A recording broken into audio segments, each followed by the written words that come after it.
Welcome to Mary Wieden You. Got something kind of, not more than just kind of, but quite interesting for you. And by the way, Lance, a little program note here. Can you give them audio? I've already done that. Oh, in the green room? Okay, good, thanks, because there are some staffers who would like to hear the show. Yeah, what we're going to do I is... always welcome them to sit in the studio, but I think they wanted the comfort of the couch in the green room, so we're good to go. Yes, imagine that. Well, imagine your life where you say to yourself, I wish I could find a good plumber, for God's sakes. Or my son, husband, nephew, somebody wants to be a forklift operator. How do they go about learning that stuff without having to go to school for years and years and years, or learning OJT? But you want to be educated. Well, guess what, folks? You can do that. Actually been able to do that for a while, but it's become quite a big deal these days. It's called workforce development, and I have here in the studio Dr. Stephen Vacik. He is the president of Hinds Community College. Welcome. Well, thank you so much, Mary. I appreciate that. And all your campuses, you have a ton of campuses, but nowadays, it's really grown, which is wonderful that you have, because community colleges are really, they're big-time stuff. And workforce development is something that you hear, but as you're saying, as we're talking, it's been around for a while, but now it's like a premier thing to do. And so just because you want to do something doesn't mean you have to get stuck with going to school and doing English and history and social studies and stuff like that. You can learn what you want to learn and get going, can't you? That's right. So explain how all that works. Well, sure. And first of all, thank you so much for having me. Oh, I'm really interested in this. I love to be able to talk about this because I so believe in our mission and what we do at Hinds Community College. And just to give you the primer on that, our mission is to help students and communities move forward so they can find their purpose, passion, and profession. We talk about the 3 Ps. And really, it's, let's help people find what their purpose should really be, because so many folks don't know exactly what it should be. What am I going to do? What am I going to do? Oh. And then find their passion in that, figure out how can I really, throw myself in this and leverage my excitement against this particular vocation, and then find their profession, not just a job, but a career. And that's important, too, because I think so often, particularly today, our young people don't think in terms of a career. They think in terms of getting a job and maybe earning X amount of money, rather than thinking about, down the road, what am I going to do? What's my life going to look like? And I feel like maybe community colleges do that better than maybe anyone else, because we really meet students wherever they are.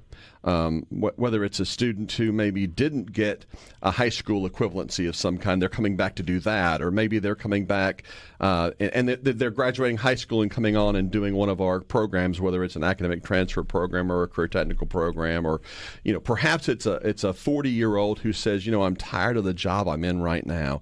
I need something where I can come back to school, and in 6, 8, 10 weeks, I can have a new skill and I can go do something different that'll be better for my family and for myself. When I have to ask you this. Okay, so somebody's that age, or whether they're 18 or 40, but when they're that age or younger too, do you do some sort of testing so that you'll know, of the thing stuff you like? Yeah, I like this, I like that, but to zero in on something, help them get to that place. Sure, we do. We have plenty of what you would call career assessment kind of programming, where they can figure out exactly based on my desires, what I like, what might be a good career to go with that. But what I found is so many folks, when you say, here's what we have to offer, they immediately glom onto something. They see something that would interest them. You mentioned forklift operator. That a forklift operator program, we have a very short-term program in just a few weeks. Really? Yeah, you can have that skill set and go to work if that's what you want to do. Wow. And again, believe me, if you are a certified skill fork technician, you can work anywhere you want to. But again, you can then leverage that as well. Perhaps you go to work at an ergon, for instance, and maybe you start as a forklift operator, but then you see, well, there's some people who are doing some welding over here, and man, I think I might enjoy that as well. Come back to Hinds again, and there's opportunities to get those skills and maybe go back as a welder or whatever it might be. I mean, there just are endless number of opportunities for students and for those folks who are looking to really improve their lives. Well, folks, if you'd like to get in on our conversation, you can call us up at 888-808-8637. You can text us at 601-879-4395. That's 601-879-4395. And you can watch us because we live stream supertalk.fm/Mary. And later on, the show will be posted on YouTube. And so that'll be pretty cool, too. So all kinds of good opportunities for us to do that here. Well, you've been at Hinds for what, since 2020? That's right. I came again. Who in their right mind, I'm not certain, follows a president who's been there for 42 years at an institution. My gosh. But I did that. He was. Followed, the immortal Dr. Muse. And not only that, but I came in 2020, which, if you'll recall, was right in the midst of the beginning wave of the pandemic. Yes. And so I actually was at another institution as president in Kentucky, and so I was trying to help my institution there sort of wind their things, as I was winding down, make sure they have their things together, but also then as I'm coming to Hinds, make sure we've got that moving forward, because I came in June of 2020. We didn't know what we were going to do for the summer, let alone what we were going to do the fall. And so all of those things are going on, and it sort of slowed a little bit of the things that I would have liked to have seen. But it was, as I got there, it was very evident early on that there were opportunities for us, particularly when we talk about workforce. One of our campuses is in Vicksburg, and obviously being on the river. Yes, you've got an interesting program over there. This is quite fascinating, this one. There was a great opportunity over there to expand our maritime training. Yes. And again, not something with which I was very familiar, because I'd never had a maritime campus, if you will. And so in working with some of our partners over there on the river, all the transportation, the barges that go up and down the river, they needed people who were deckhands. They needed folks who could even all the way up to piloting ultimately. They have all these careers on the water that are great careers. And so we decided we were going to go all in on that. That was one area we wanted to focus on. That's fascinating. What I mean, I know I have boats and boat. I know stem to stern. I know port and starboard, and I've explained to people red, right, returning, things like that. I know those things. I've had that kind of training. But what do you train? What does a deckhand do? A deckhand's the person that sort of helps bring the ships in, but also helps get them off and steer them and keep them on course, doing a lot of the heavy work on the barge. You got to do the tie down. You got to tie down, put out those put out your bumpers and stuff. Okay, then you go off. But once they've gotten tied down, then what does a deckhand do? Oh, they do a number of things on campus, from repairs and other things too. Oh, okay. So, but. And they're also responsible for if you had a fire on the barge, they work on fire suppression, all those kinds of things. You learn that all at Hinds. You learn at Hinds. And the cool part is we were able to leverage. We went to the legislature, and I think this was 2021 we did this, not long after I was there, and we asked the legislature to give us some funding to help purchase a building in Vicksburg, right across really from where our Vicksburg campus is. We took that facility, and doing most of the work internally with our own staff, we were able to convert it into a maritime academy where we have some state-of-the-art classrooms, but we also, in the back part of that facility, we've created a simulator for a barge. So in 1 week, because what deckhand training takes is 1 week, that's all, 1 week. So if you have a high school diploma, in 1 week, you can become a deckhand. You come, and we basically lock you in for a week, and they teach you everything. And while you're there, you live there, you cook your food there, you do all of your training on the inside and the outside back portion of that. And in 1 week, they're ready to go to work on the barges. To get out on the water, but part of your training, you get out on the water. That's right. And do a thing. Do they dock boats? Do they learn how to do that? They do. Well, I don't know exactly what they do with that part, but yeah, they're very engaged. And again, they have opportunities to move up. Those companies love those employees who are long-term employees. They have opportunities. I would think that they would have to learn. Chapman's is a book that has all the things you need to know about boating, and I would presume that the Mississippi is international waters, so you have to learn that stuff. A little more than red, right, returning, but you have to learn that one. You know about that. You do, and you have got to learn all those designations too. You do, and the cool part is for us at Hinds is we're filling a need that really doesn't exist on a lot of the waterway. If there are 3 maritime academies, if you want to look at it that way. One is in New Orleans, then us, then Paducah, Kentucky. And so between Paducah, Kentucky, and New Orleans, it's us. We're the ones who are doing the training on the river. And boy, is it getting popular over in Vicksburg too, with like Viking. I think is Golding Barge Line too. Golding's huge. They're big. One of our biggest partners. And you got and you've got all these like Viking and some of these other boats coming in a few times a week, which is wonderful. So that's a great experience, and so they know what to do. That's the important thing. That's it. And again, in 1 week, they can go to work. So you have a high school diploma in 1 week. You can go to make a job where you're making somewhere between, and I'm guesstimating because it's it depends, but $30,000 to $35,000 right off the bat. Wow. 1 week. I'll take that. 1 week. Hey, Lance, find somebody to fill in for me because I'll be gone for a while. No, that's a great opportunity, and it's a great use of the river. It is. I mean, it's just sitting there. I mean, I think it's wonderful that the Corps of Engineers is there and all that, but it's a great use for our local people to use the river for a learning experience. That's really good. It is, and knowing what is coming down the road. I mean, the expansion over in Vicksburg that we expect to see at the port that's coming. There's some other industries we believe are going to be moving in there soon. I mean, Vicksburg is going to blow up, I think, really like all of central Mississippi is when it comes to our industries. And so we're just excited to be a part of that. Oh, yeah. We've got your partners with, we have Continental Tire in central Mississippi and Nissan. I don't know if you partner with them, too. Absolutely have. Yeah, that's wonderful. That's good. And big things are happening in Jackson, and we think good, positive things. And there's a whole mindset that has happened since July 1.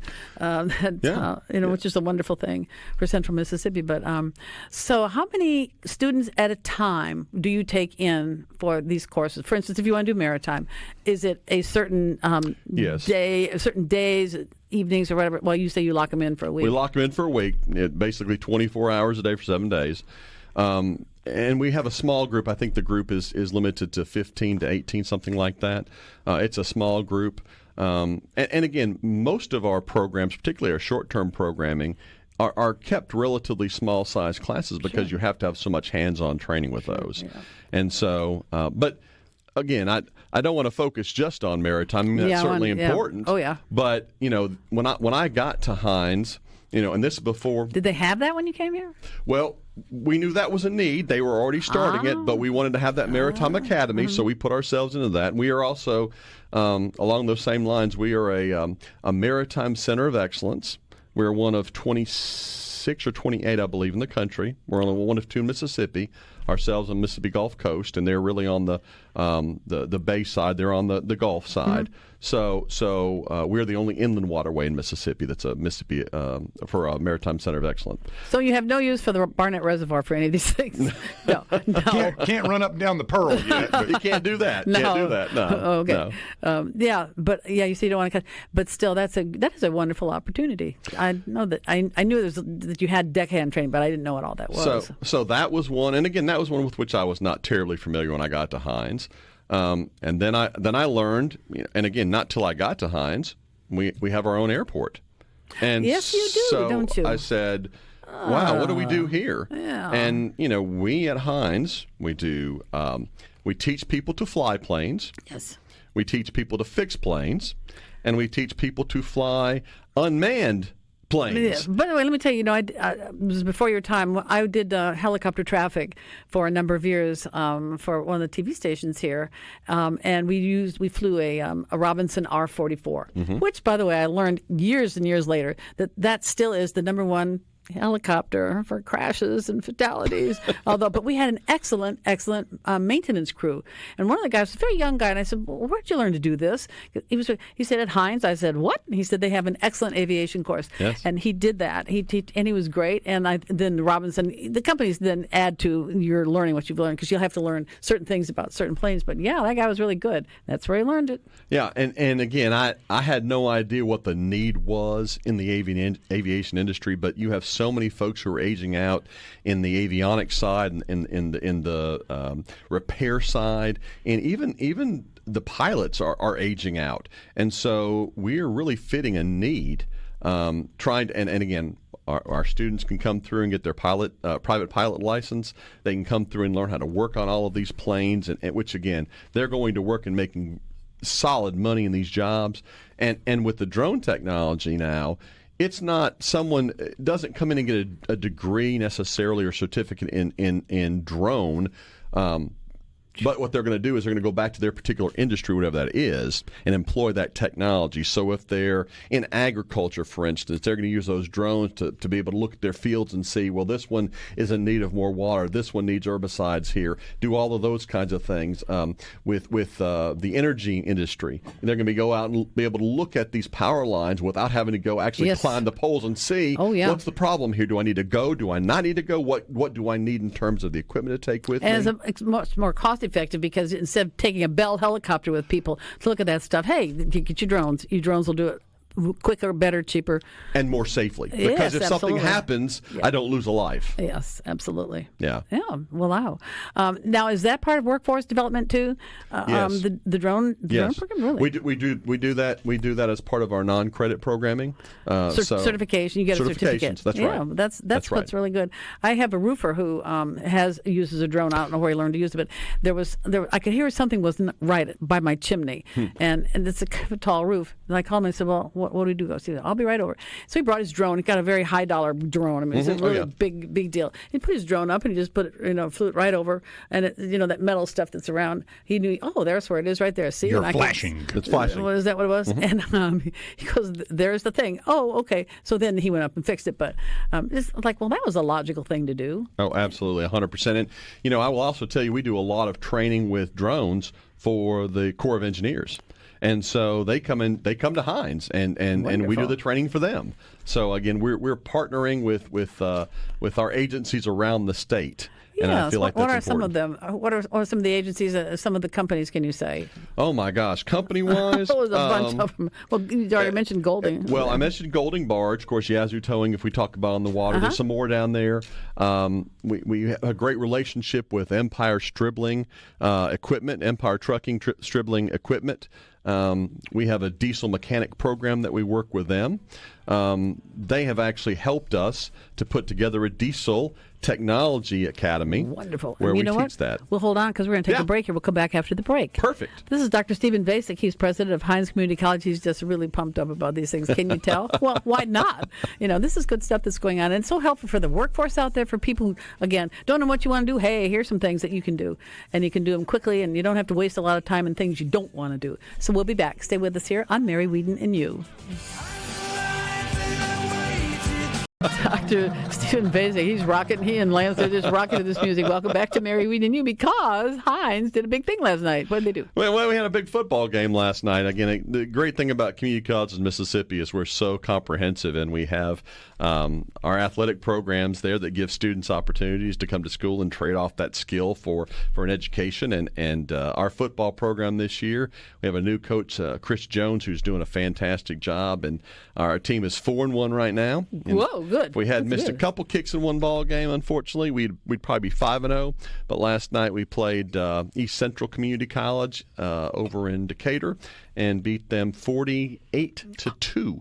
Oh, what a bloodbath! It was two solo home runs there. That's right. Well, actually, they blocked an extra point and ran it back. That was their only points, which disturbed me. But somebody had to go the distance to do that. They did. They did. It was toting the mail. It was big. But again, you heard our band, and that's another part of what we do. We have our band. We have our color guard. We have all of the high steppers. All of those things that are part of the pageantry of football. So high steppers, I forgot about that. That's a big program. It was. That's a big deal. Yeah, there was an option. I could have chosen the high stepper band intro, but it was in a gym, so it was a little muffled. So I had to go with the halftime performance. Yeah, you had to go. Yeah, that was really good. It's Mary Wieden You. Dr. Stephen Vacik is here. Yeah. He's the president of Hinds Community College, and we're talking about a lot of things. But actually, workforce development is the big thing. That is a big thing, even though it's been around for a long time.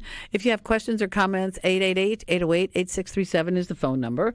We can text at 601-879-4395, and you can watch us. We're up now, aren't we? On SuperTalk.fm/Mary. So you can see us live streaming, and you can check it out later on this afternoon, I guess, in a couple hours anyway. We'll be on YouTube, and all you have to do for there is just look up Mary Wieden and You, and Wieden is W-I-E because I before E except after C. That's right. It's a German name, and I was always saying, well, I-E in German is pronounced E, and it's just a lot easier to do it the easy way. I before E except after C, and so you can see you have a lot of opportunities here. And so we were, before we went to break, break, we were talking about diesel training. Yeah, that was another one of those things that when I got here was we could already see on the horizon being very, very important, and certainly as the industry has expanded in Central Mississippi, it's becoming even more important. But we wanted to produce more diesel mechanics. A few years ago, we were able to enter an agreement, a public-private partnership, those three Ps, yes. Which are hard to say together, with Stribling Empire. And they are great partners. Jerry Swanson, his family, has done a great job to invest. They needed more technicians, and so they have worked with us. They provide the facility, they help with faculty, and then we provide the curriculum and oversight and teach those courses. And we have expanded the diesel technician program since I've been here. Beyond, we used to teach just day classes. Now we have day and evening program. Wow. And again, every one of those folks who comes out as a diesel mechanic, they can go to work if they want to. They are hiring them anywhere and everywhere because Good. they have need from fixing the heavy machinery to working on generators that are diesel generators. And so that has just been a terrific partnership for us. Again, you mentioned we were talking about all the different companies we work with. Yes. Empire Stribling, we work with KLM Trucking yes. to do truck driving training. Continental, we mentioned them earlier. Obviously, we were involved with Continental before they even came to Mississippi. Wow. We were involved in preparing what kind of training was going to look like, how we were going to get that workforce developed. AWS coming in now, that's changed the game, obviously, for us in Central Mississippi, these data warehouses. I was going to say, yeah. And what yes. that all looks like. Yes. That's something that I couldn't even imagine this, information infrastructure was going to look like. When they announced that was our big project that was coming in, we said, okay, well, I was thinking in my mind, that's these high-tech jobs, that are all these fiber fusion splicing and data center management and all that, which is all part of it. But what I didn't think about was, well, you got to build these facilities first. So, and they're sprawling, aren't they? I mean, they sprawl. Yes, and they continue to build them. So we've got to have people who are carpenters. We've got to have electricians. We've got to have HVAC technicians. We have to have plumbers. We have to have advanced manufacturing. Yep. All of these different vocational programs that are in dire need. And the contractors are paying such good money to get these folks because they're begging for them. And we can, again, we are doing our best to try to keep up, but we can hardly keep up with the demand because it's so great. Do we have enough people to fill the demand, to fill all your classes for workforce development? Oh, our classes are full. Yeah. We don't have a problem filling classes. Our problem is making sure that we're bringing in even more people back in the fold. I think one problem Mississippi we have struggled, and I knew this when I was here years ago, and then I came back, and it's not really changed, is we've got to make sure that we've got everybody in the workforce who can be in the workforce. We have to give them a reason to want to be working. And so we want to make sure we're putting before them opportunities that are high wage, high demand jobs. Yes. So the days of the old, back in the 90s, I remember when I was working in rural Alabama, and we had, some assembly factories, and we had some cut and sew plants, and those were all really low-paying jobs. They were low-skill jobs, and they were very easy to be gone very quickly. Those jobs would go away quickly. Now we're trying to bring in these companies. Again, AWS is putting in. They're not going anywhere. Once these data warehouses are put in place, they're going to be here for a long time. Yep. And we want to make sure that we're helping keep that workforce trained at their ready, so we can build all the warehouses they need. We can maintain those warehouses, and as these other companies come in across Meridian and Rankin County and Warren County, we're going to be ready for that as well. Wow, that's amazing. It is. Yeah, I was thinking, well, I need a plumber, but everything from a plumber to somebody who can manage and work at a data processing and data storage. That's pretty fascinating. Those stuff. data warehouses, a lot of people don't know this, they require a lot of water Yes. in order to keep them moving and keep them cool. And so plumbing is a huge part of what they do. And we went and saw some AWS warehouses that were being built up in the Northwest. And just looking at those, the HVAC systems, they're not necessarily overly complicated, but they are a lot to do, a lot to handle, a lot to manage. And so, again, we want to make sure we've taught these skills so our workers here are ready to step into those jobs and fill them. Yeah, we had somebody on the show here a few weeks ago who has come into Rankin County to be it's not necessarily strictly economic development. It's that aspect of economic development. Not residential, but commercial development. Right. And and big thing with them is infrastructure and water. I remember he talked about water. I thought, well, you're in the right place because we have a lot of water in Mississippi. I mean, we got more than we need. We got plenty of water, but we got to get it to the right place. Yes. And make sure we maintain it getting there. Right.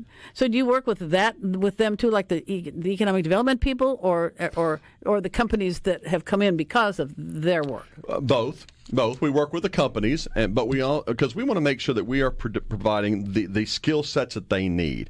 I mean, the best thing we can do is talk with those industries. We have advisory councils that basically come in and say, okay, we know you have these programs. These are the skills you need to be sure you're teaching in these. We want to make sure that you're always looking at what's next, what's relevant as we move forward. But we also want to work with our economic development people because we know that there's some things on the horizon we may not even know about.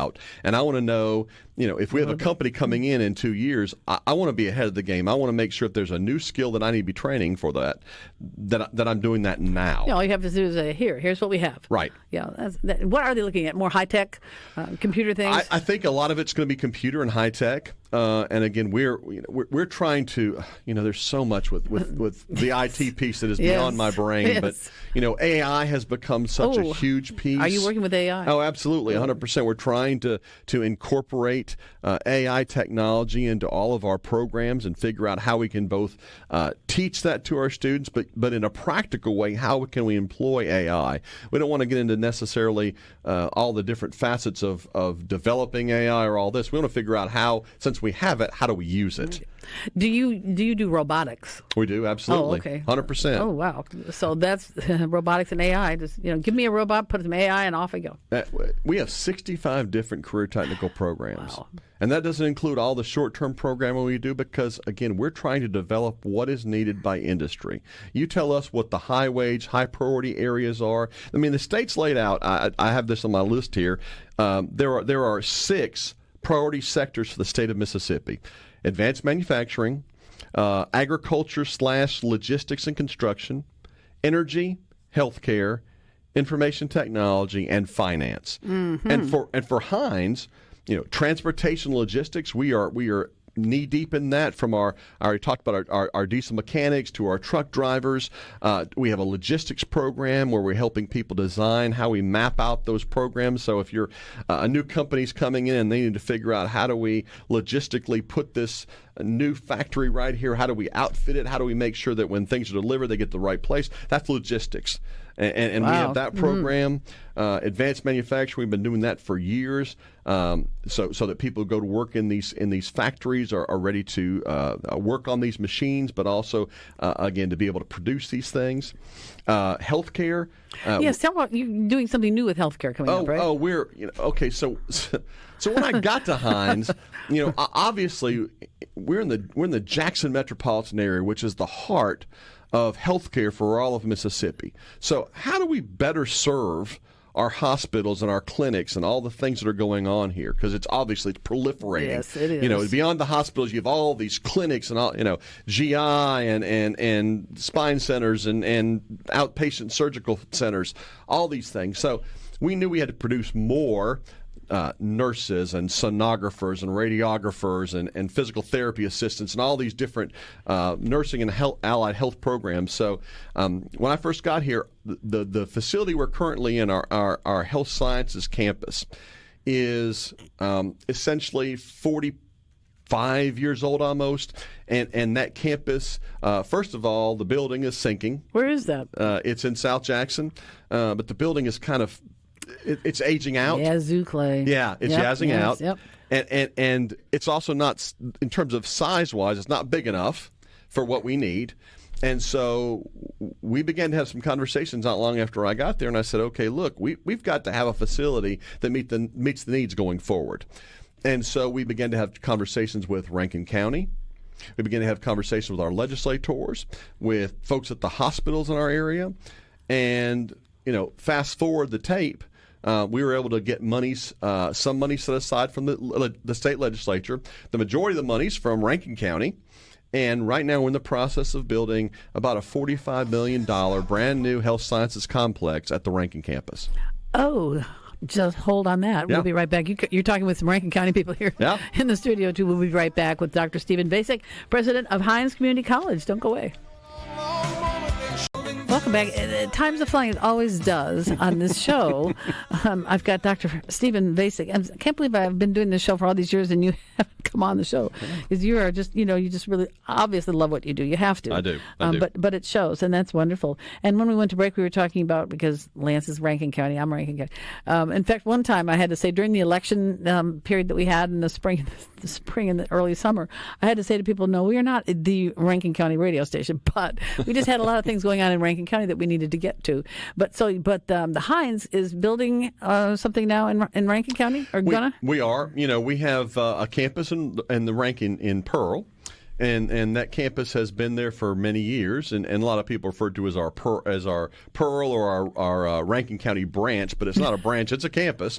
And if you know where the Muse Center is located, yes, in Pearl, yes, right across the parking lot from that is going to be our brand new health sciences complex. It's about a $45 million or so complex, which we were able to, again, supported by the people of Rankin County as well as the state of Mississippi. It is about 162,000 square foot facility, 4 stories. It is going to house all of our health sciences programming, from nursing to, again, sonography to respiratory therapy. You name it, everything in between. Well, some of these would be for academic people, but also for the workforce development people. They'll be there too. Absolutely, whatever 100%. You can do it all. Short-term things, phlebotomy, healthcare assistant, all of these short-term programming things you can also do there. It really is a one-stop. It's going to be running day and night. My plan is for us to increase the number of programs we have significantly as we move forward. But we've been working on this project now for about 3 years. We plan to be in the new facility in fall of 26. And Gosh, it's around the corner. It's going to be a game changer. It really is for all of central Mississippi, not just Hinds. So it'll be learning and serving. Yes, absolutely. So that's both. Well, that's pretty wonderful. Absolutely. For is there anything you're not doing? It seems like you've got it pretty well taken care of. I'm not sure there's anything that we're not doing. I mean, I didn't even mention, we talked about the high-tech part of what we're trying to accomplish through our workforce and even our career technical programs, but we're also a cybersecurity center of excellence. That's very big. Work very diligently with Department of Defense to get that designation. We're one of 4. It's us and in Southern Mississippi, Mississippi State, and Mississippi Gulf Coast Community College. We're the 4 that are designated as cybersecurity centers of excellence, and we're very proud of that. But we know how important that is, particularly as we're trying to protect and defend data, the data technology, the integrity of that. And with AWS coming in, we feel like that's just a natural fit as well. Well, it sure is, because people are always quick to say, "Well, just put it on your phone. Just put it on your phone. Right. Put it on your phone." Well, no, I'm not going to do that, because there are a lot of people who can just get on the phone and find out everything about you, and you need good cybersecurity. We need that as customers and as regular people, let alone our companies need that. I think it should be a number 1 priority for this country. I mean, I don't know what happened yesterday when 911 went out. What that crazy. was about, I don't know. Fiber optic cables, multiple were cut, and therefore the system went down for a bit. Well, that's not the best thing that ever happened. I have a question for Sure. El Presidente here. Yes.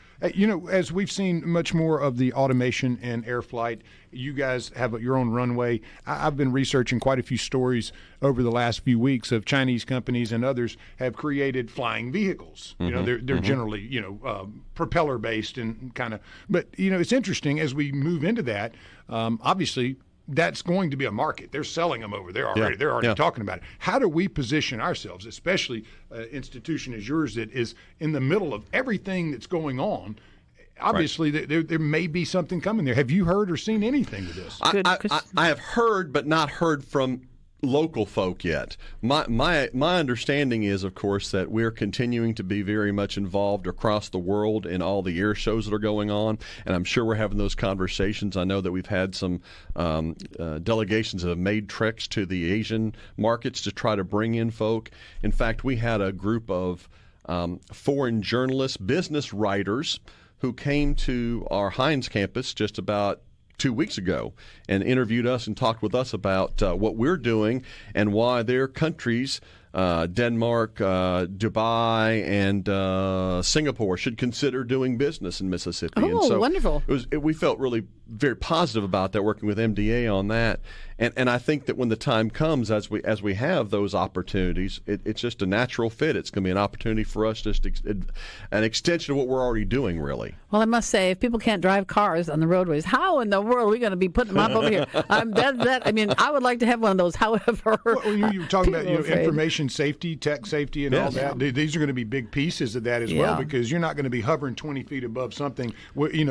And some of these are battery powered also. Right. So, I mean, so you can think about what happens if you run out of gas. So there's a lot of technological advancements that are coming. We've even seen in the U.S. here, I think the company's called Aero.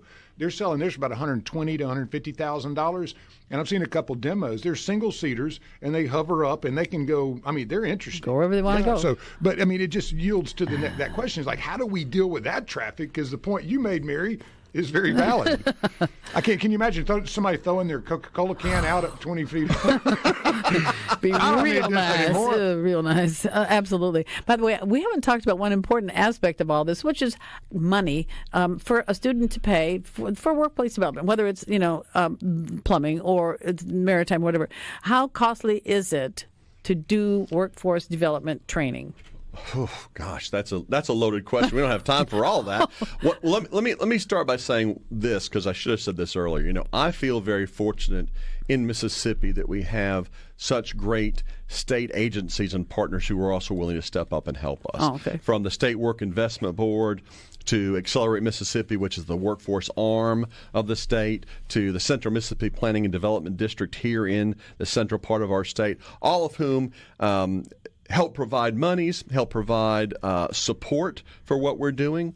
And without them, we couldn't do what we do, obviously. Well, do they provide scholarships for students? They provide monies for. Well, they do provide money for scholarships for students. Yeah. They provide things like stipends. We have some programming we've done with some high school kids, for instance, during the summer, where we've had them come in and do some short-term training programs, and CMPD, for instance, pays them a stipend, so that keeps them in school, so they don't have to go worry about getting a job. They can come to school and get paid while they're doing that. That's good. And Accelerate Mississippi has been very supportive with equipment, with the technology, with even providing monies for paying for faculty. Because frankly, if you talk about what we do in workforce development, the most difficult challenge we probably have is trying to afford to pay a plumber to leave what they're doing and come teach for us. Because if you are a plumber making $90,000 or $100,000, why in the world would you come teach for me for $50,000? And so we have to figure out ways that we can supplement those incomes. And again, I've been very fortunate because our state has seen that. They're beginning to see that and understand that we have to find the resources to bring in those people. If we're going to teach these classes, we got to have the people to do so, that have that knowledge. Well, can students get a scholarship from some place to do this, or from a company? Right. Well, there are companies that provide stipends. The state oftentimes provides the money for this training, so we don't charge the students a lot of times. So either it's low cost or no cost for most students. We ran, just thinking out loud, but not too terribly long ago, we ran at our Jackson campus a forklift training program that was entirely paid for by state dollars, and so we didn't charge anybody. Oh, well, that's interesting to know. Come take the class. Come tell you, that's very interesting. Yeah. So cost effective, shall we say? Very cost effective. Hard for you to find somebody to do the teaching, but on the other hand, too, I would think that if you're going to teach a plumbing class, it would be for a certain amount of time. You could give it up, and for the sake of teaching people your business, they could do that if they're kind-hearted and kind-hearted. But it's hard to walk away from some of those big dollar. But if you're only doing it for a couple of weeks, for instance, to learn plumbing, how long is that course? Well, it depends. We have some short-term training on some things. We have short-term training pretty much 6, 8, 10 weeks on a multitude of topics. Yeah. But like for welding, for instance, we'll just go there because that's an easy one. You could come in and learn stick welding, basic stick welding in 6, 8 weeks. But to be a master welder, that takes years. Oh. And that's not a quick thing. And so if you want somebody who's going to come in and be able to do aluminum welding, for instance, or some specialized welding, maybe underwater welding, that's not a skill you teach in just a few weeks. That takes time. But you would just have to have a revolving staff, revolving teaching staff is what you have to have. You do, and I you would presume. you have to have a lot of entry points and a lot of exit points, so people can come, get training, go out, but then come back again when they need to. And by the way, if you're into something and you say with your plumbing, and then you want to come back and learn welding, you can do that. Absolutely. You can do as many of these things as you want to. Right. As if you've got the time that it will work out in your schedule, then you can do that.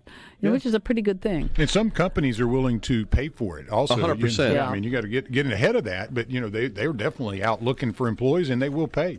And we do apprenticeships with a number of our companies in our area where people are both learning and earning at the same time. We just signed this week agreements with Stribling, with Continental for apprenticeships for people to come in and take the classes, but also go to work at those companies while they're taking courses.